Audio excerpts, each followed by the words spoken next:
Coucou tout le monde, j'espère que vous allez bien. Namoon naa leen, j'espère que yéen ñëpp yéen a ngi ci jàmm. Comme d'habitude, c'est avec un réel plaisir que je vous retrouve sur cette chaîne. Si tu tombes par hasard sur ma vidéo, man la Khady, votre créatrice de contenu, bu leen di jox affaire au mode, bu leen di wan sañse yi, buy génn ak yéen les bons plans. On va parler de culture, on va parler de motivation, on va également parler d'entrepreneuriat. Je voulais qu'on parle d'un sujet ou bien d'un métier qui est le métier de GP. Donc GP qui veut dire gratuité partielle. Donc auparavant ñan ñoo si doon am droit mooy ñi nga xam ne dañ doon liggéey si les compagnies aériennes, que ce soit ñu nekk ay retraités wala ñu nekk des personnes en fonction tout simplement, dañuy bénéficier wu ci compagnie aérienne bi ñuy liggéeyee ay avantages comme quoi mën a am ay billets gratuitement, des billets gratuits wala ay kilos gratuits yoo xam ne bu ñuy voyager duñ ko fay. Donc ñi nga xam ne nag dañ ko doon am, donc soit seen épouse yi wala seen époux yi dañ doon profité ci avantage yooyu ci utiliser billets yi ñu leen may wala les kilos gratuits di ko jaayat. En fait c'est pas autorisé hein, normalement c'est interdit parce que donc à la base c'est interdit hein, parce que compagnie bi aussi bu la mayee dara c'est pas pour que derrière yow nga ci am xaalis, parce que compagnie bi on sait bien que ni soo amee ay excédent da nga koy fay. Donc l'objectif n'était pas que ñoom ñu jël ñuy bénéficier wu ci avantage yooyu pour di si am xaalis. Donc mais ça c'était avant. Léegi nag dafa am ñoo xamante ni dañuy jël le métier de GP di ko def à temps plein, def ko seen liggéey. Donc loolu moo indi GP bi, mais GP c'est pas un métier en tant que tel. Donc mais bu ñu waxee GP donc on sait à peu près ce que ça veut dire. C'est juste que c'est vendre ses kilos en fait, c'est vendre ses kilos aux autres passagers ou bien ñi nga xamante ne dañu am ay colis yu war a dem à l'extérieur, yu war a dem comme ñu war a ñëw, ñu jox ko GP yi entre guillemets pour que ñoom ñu mën leen ko indil. Donc au lieu que ñuy dem ci compagnie bi directement di fay parce que ça coûte cher. Donc déjà soo amee excédent à l'aéroport rek ñi nga xam ne dañuy voyager xam nañ li may wax. Soo amee excédent ça coûte très cher. Moo tax bon les gens font recours au GP pour mën a envoyer seen ay colis bon moins cher. Léegi nag bon damay gis ci réseaux sociaux yi damay gis ñu bari dañuy poster comme quoi je veux devenir GP, comment faire, comment ça marche.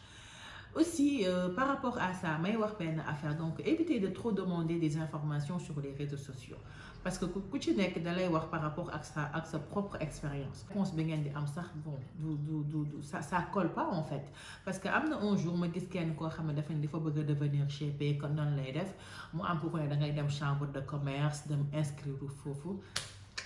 GP lu ma jotee ak chambre de commerce lu ma jotee ak chambre de commerce si tu veux avoir tes papiers commerçants, si tu veux faire du commerce, si tu as un projet, si tu veux créer une entreprise, d'accord, mais tu es un particulier nga bëgg a def GP amul lenn looy def lu dul dem jënd sa billet def sa affiche voilà.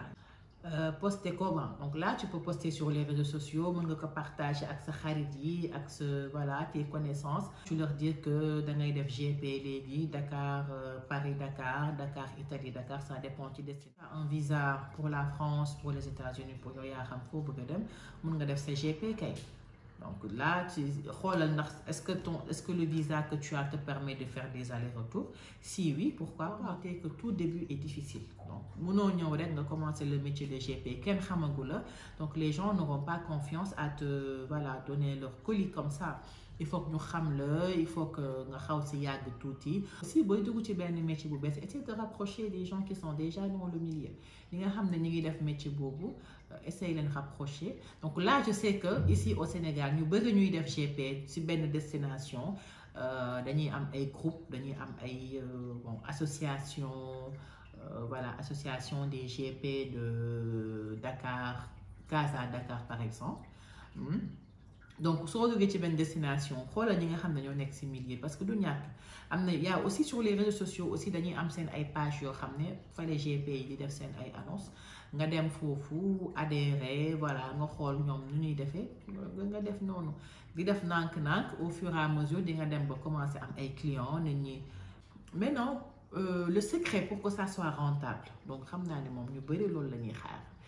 voilà jënd nga sa billet commencé nga def benn destination alhamdulilah yaa ngi dem yaa ngi ñëw mais peut-être gisagoo ci sa bopp.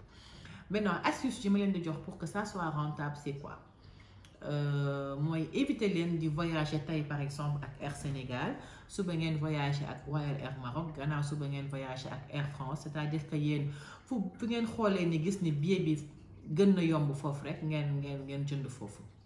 Non, il faut essayer ngeen fidèle si benn compagnie parce que compagnie bi plus nga koy jël donc ça c'est toutes les compagnies aériennes moom les gens ne vous le disent pas maintenant dama leen koy wax moom noonu booti moom dinaa ko génnee wax xam naa GP dinañ ma xaw a mere donc compagnie aérienne yëpp ñoo am ay points de fidélité donc plus ngay voyager si compagnie bi plus tu gagnes des points. Voilà non rek la plus que tu voyages plus que ngay am ay points yoo xam ne donc à un moment donné points yooyu mën na la permettre nga am sa billet gratuitement points yooyu mën na la permettre également nga am une valise de plus. Par exemple avec ton billet tu as droit à 2 valises de 23 donc ak sa point yooyu mën nga am par exemple droit à 3 valises 4 valises ça dépend. Voilà genre affaire yu mel noonu quoi donc ce qui veut dire que tey jii plus tu as des kilos à vendre bon plus tu gagnes de l'argent ça c'est évident. Voilà donc genre point yu mel noonu mooy tax ñuy am xaalis en fait parce que parfois day am ñoo xam ne donc parfois da ngay gis ku la ne mais le billet je l'ai acheté à 500 € par exemple man j'ai droit que 2,23 naka la su ma calculer prix bi sama prix billet sax du génn d'accord dans un premier temps moom xamal ni dina xaw a compliqué comme j'ai dit gars yi xamaguñ la mais plus tu voyages plus que nga fidèle si benn compagnie bi di voyager ak moom chaque jour da ngay dem ba tu as des avantages. Donc GP yu bëri noonu la ñuy def bu ñu demee moo tax GP yi nga xam ne dañ siy yàgg sooy xool ñoom ñoo ci am xaalis mais yow mi nga xam ne yaa ngi doog a commencé mën a goo ci gagner. Ça je vous le cache pas début bi moom day difficile début bi yow yaay investir sa xaalis di jënd sa billet di essayer di dem di ñëw voilà di collecter say kilos par-ci par-là. Voilà maintenant nag su fekkee ni yow da nga am tu as un esprit commerçant bien da nga bëgg commerce comme man par exemple man je me vois pas tey jii am sama ñaari 23 kilos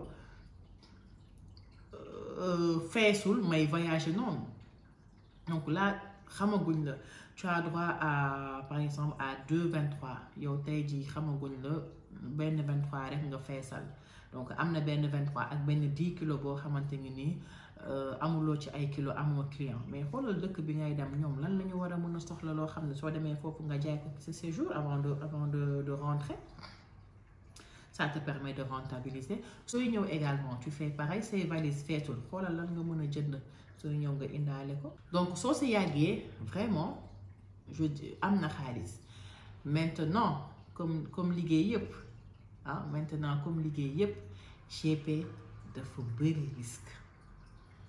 neex na di nga voyager moom macha allah.